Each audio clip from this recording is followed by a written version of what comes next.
10 Peraturan 2 ingin mempresentasikan tentang penegakan dan pelanggaran HAM yang ada di Indonesia. Sebelum itu, perkenalkan nama saya Destiana Pratama, absen 9. Saya Alfisa Zainita, absen 3. Saya Amelia Putri, absen 4. Saya Heni Fahana, absen 17. Di sini saya akan menyampaikan tentang penegakan HAM pribadi dan pelanggaran HAM pribadi. Penegakan HAM pribadi.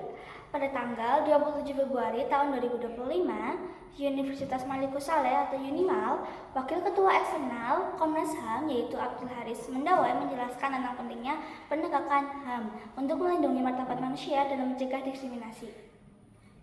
Komnas HAM telah menyelidiki sekitar 17 kasus pelanggaran HAM berat, namun baru 4 kasus yang dibawa ke ranah hukum atau pengadilan. Ia juga menyoroti tentang kendala hukum dan juga keterbatasan anggaran dalam menyelesaikan kasus. Melalui mediasi dan pemantauan, Komnas HAM terus berupaya untuk meningkatkan pemahaman kepada masyarakat agar tercipta hidup sehat, damai, dan juga adil bagi semua. Berita ini diambil di komnasham.co.id yang diatur pada pasal 28D ayat 1 yang berbunyi semua orang berhak atas pengakuan, jaminan, perlindungan, dan juga kepastian hukum yang adil, serta perlakuan yang sama di hadapan hukum. Pelanggaran HAM pribadi. Pada Senin tanggal 21 April 2025 di Kompleks Parlemen Jakarta,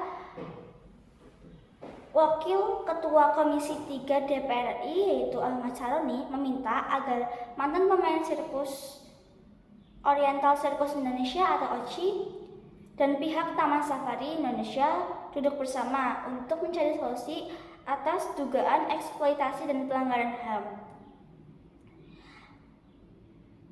Kasus ini bermula dari laporan mantan pemain sirkus yang mengaku mengalami penyiksaan dan eksploitasi sejak tahun 1970-an. Saroni menilai kasus tersebut sebaiknya diselesaikan secara kekeluargaan karena secara hukum sudah kadaluarsa atau lebih dari 30 tahun. Ia memberi waktu 7 hari bagi kedua belah pihak untuk berdiskusi dan menemukan jalan tengah sebelum Komisi 3 DPR mempertimbangkan langkah hukum selanjutnya. Diambil dari nasdem.dprri.id yang diatur pada pasal 33 ayat 1 yang berbunyi perekonomian disusun sebagai usaha bersama berdasarkan atau atas asas kekeluargaan. Selanjutnya adalah HAM ekonomi. Penegakan HAM ekonomi. Sekretaris Jenderal PBB Antonio Guterres menegaskan bahwa model ekonomi saat ini gagal menciptakan kesejahteraan dan keadilan. Ia mendorong penerapan ekonomi berbasis hak asasi manusia atau HAM yang menempatkan manusia dan planet sebagai pusat kebijakan ekonomi. Melalui inisiatif SUGE pada tahun 2019 dan kerjasama OHCHR UNESCO, PBB berupaya menghubungkan HAM dengan kebijakan ekonomi global agar lebih adil, berkelanjutan, dan berpihak pada masyarakat rentan. Ekonomi HAM bertujuan mengurangi ketimpangan, menghapus diskriminasi, serta meningkatkan kesejahteraan bersama sesuai Agenda 2030 Pembangunan Berkelanjutan.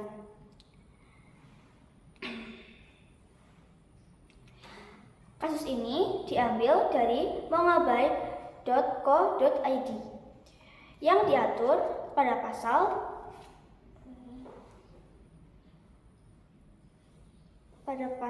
27 ayat 2 yang berbunyi setiap warga negara berhak atas pekerjaan dan penghidupan yang layak bagi kemanusiaan, dan juga pasal 28H ayat 1 yang berbunyi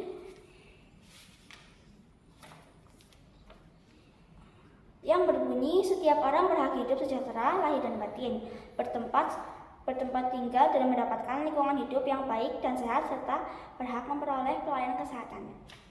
Selanjutnya ada pelanggaran HAM ekonomi. Pada tahun 2024, Komnas HAM meneliti dampak proyek strategis nasional atau PSN di berbagai daerah Indonesia. Hasilnya menunjukkan banyak pelanggaran HAM seperti perampasan tanah, kerusakan lingkungan, dan hilangnya mata pencaharian masyarakat adat. Pelanggaran ini terjadi karena proses pembangunan PSN yang tidak transparan, minim partisipasi masyarakat, serta mengabaikan prinsip HAM dan lingkungan. Akibatnya, banyak warga menderita kehilangan pekerjaan dan lingkungan rusak.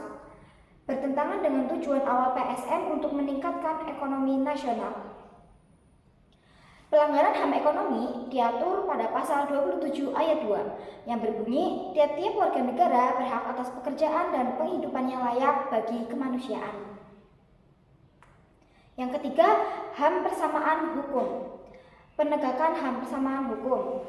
Hal ini disampaikan Sekretariat Daerah atau Sekda Kota Malang, Erik Setio Santoso STMT, saat menghadiri pelantikan pengurus Lembaga Bantuan Hukum atau LBH, Lembaga Pengawasan Kebijakan Pemerintah dan Keadilan atau LPKPK di Gedung DPRD Kota Malang. Kamis 15 Juni 2023 menyuplik Pasal 28D ayat 1 UUD 1945 dinyatakan bahwa setiap orang berhak atas pengakuan, jaminan, perlindungan, dan kepastian hukum yang adil, serta perlakuan yang sama di hadapan hukum. Hal ini mengartikan bahwa setiap orang, baik kaya maupun miskin, harus diperlakukan secara adil dan sama di mata hukum, jelas Sekda Erik. Pendegakan HAM persamaan hukum diatur dalam pasal 27 ayat 1 yang berbunyi segala warga negara bersamaan kedudukannya di dalam hukum dan pemerintahan dan wajib menjunjung hukum dan pemerintahan itu dengan tidak ada kecualinya. Pelanggaran HAM persamaan hukum. Perkembangan HAM pada kurun 2024 sangat dinamis dan penuh tantangan. Pelaksanaan pemilu dan pilkada serentak 2024 menjadi momen pertaruhan eksistensial hak asasi manusia di Indonesia. Gejolak sosial politik serta kondisi stabilitas nasional yang memanas turut mempengaruhi situasi pemenuhan perlindungan dan penegakan hak asasi manusia di Indonesia. Komisi Nasional Hak Asasi Manusia atau Komnas HAM mencatat berbagai kasus yang ditangani melalui mekanisme pemantauan, penyelidikan, dan pengawasan yang mencakup berbagai isu termasuk konflik, agraria, dan kriminalisasi yang melibatkan pembela HAM. Pelanggaran HAM persamaan hukum diatur pada pasal 27 ayat 1 yang berbunyi segala warga negara bersamaan kedudukannya di dalam hukum dan pemerintahan dan wajib menjunjung hukum dan pemerintahan itu dengan tidak ada kecualinya. Selanjutnya, pelanggaran HAM politik.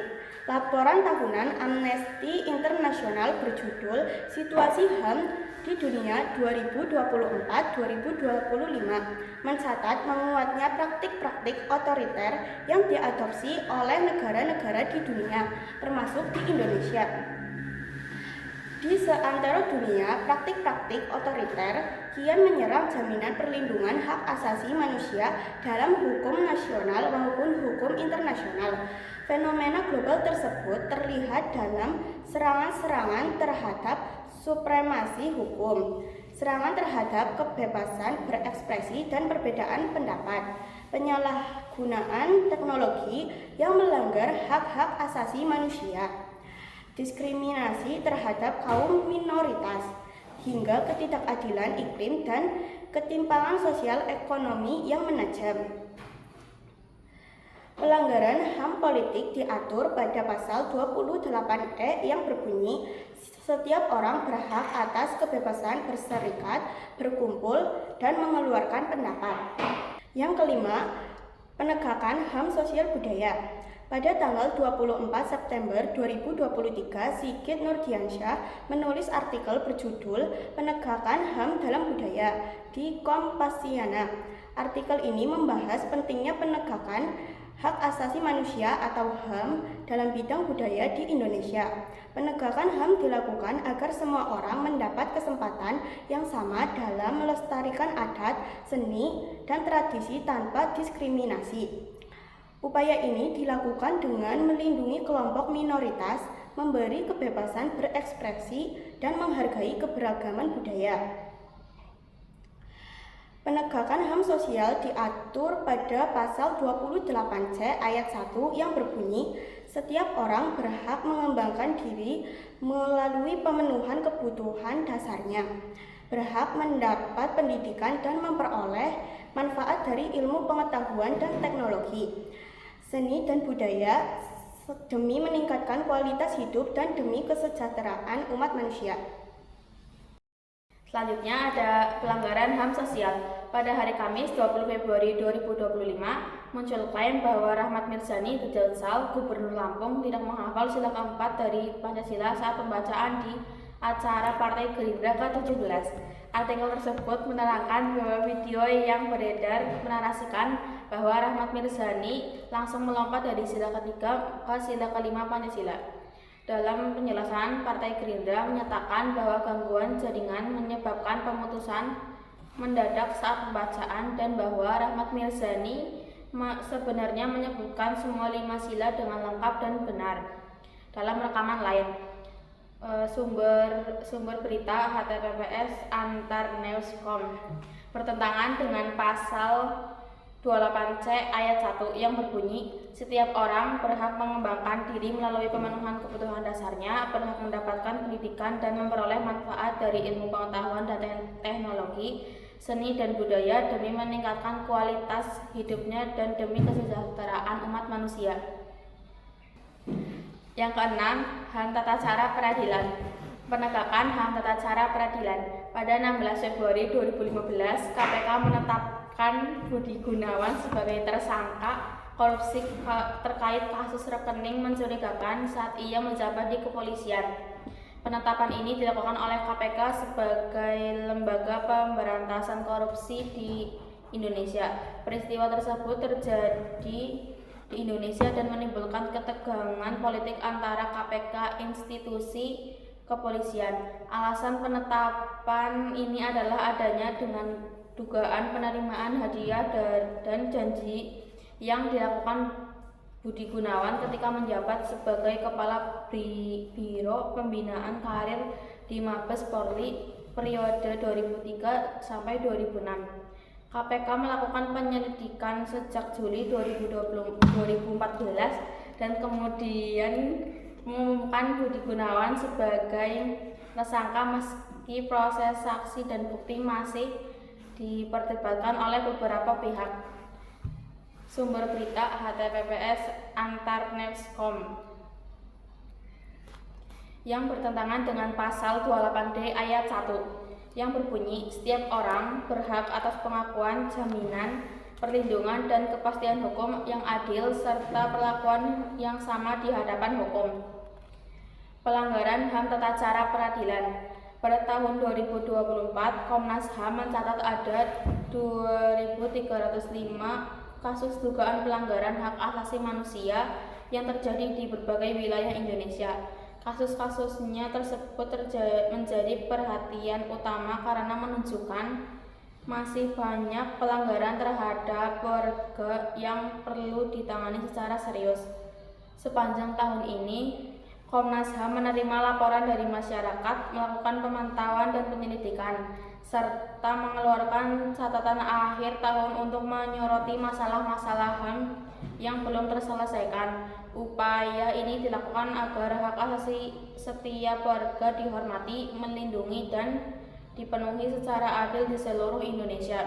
Sumber berita https www.hukumonline. Bertentangan dengan pasal 28I ayat 4 yang berbunyi, perlindungan, pemajuan, penegakan, dan pemenuhan hak asasi manusia adalah tanggung jawab negara, terutama pemerintah. Di sini kami akan menjelaskan tentang faktor, penyebab, dan juga solusi tentang penegakan dan pelanggaran HAM yang ada di Indonesia. Yang pertama ada faktor penyebab pelanggaran HAM. Yang pertama, rendahnya kesadaran masyarakat tentang HAM. Banyak orang yang belum memahami hak dan kewajiban sebagai warga negara, sehingga mudah melakukan tindakan yang melanggar HAM. Yang kedua ada penyalahgunaan kuasa. Pejabat atau aparat kadang bertindak sewenang-wenang karena kurangnya pengawasan dan akuntabilitas. Yang ketiga, kelemahan sistem hukum. Penegakan hukum yang tidak tegas dan tumpang tindih membuat pelaku pelanggaran HAM sulit dihukum. Berikutnya, faktor penyebab terjadinya penegakan HAM. Yang pertama, adanya lembaga khusus seperti Komnas HAM yang berfungsi untuk memantau, menyelidiki, dan menegakkan HAM. Yang kedua, kesadaran masyarakat meningkat melalui pendidikan dan sosialisasi HAM. Yang ketiga, kerjasama antara pemerintah, lembaga hukum, dan masyarakat dalam mendorong keadilan dan persamaan hak. Yang ketiga, solusi untuk mengatasi pelanggaran HAM dan memperkuat penegakan HAM. 1. Meningkatkan pendidikan dan sosialisasi HAM sejak dini agar masyarakat memahami pentingnya menghargai hak orang lain. Yang kedua, menegakkan hukum secara adil dan tegas tanpa pandang bulu terhadap pelanggar HAM.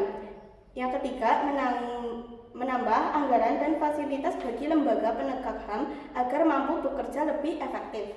Yang keempat, memperkuat pengawasan terhadap aparat dan pejabat negara untuk mencegah penyalahgunaan kekuasaan. Yang kelima, mendorong partisipasi masyarakat dan media dalam mengawasi serta melaporkan dugaan pelanggaran HAM.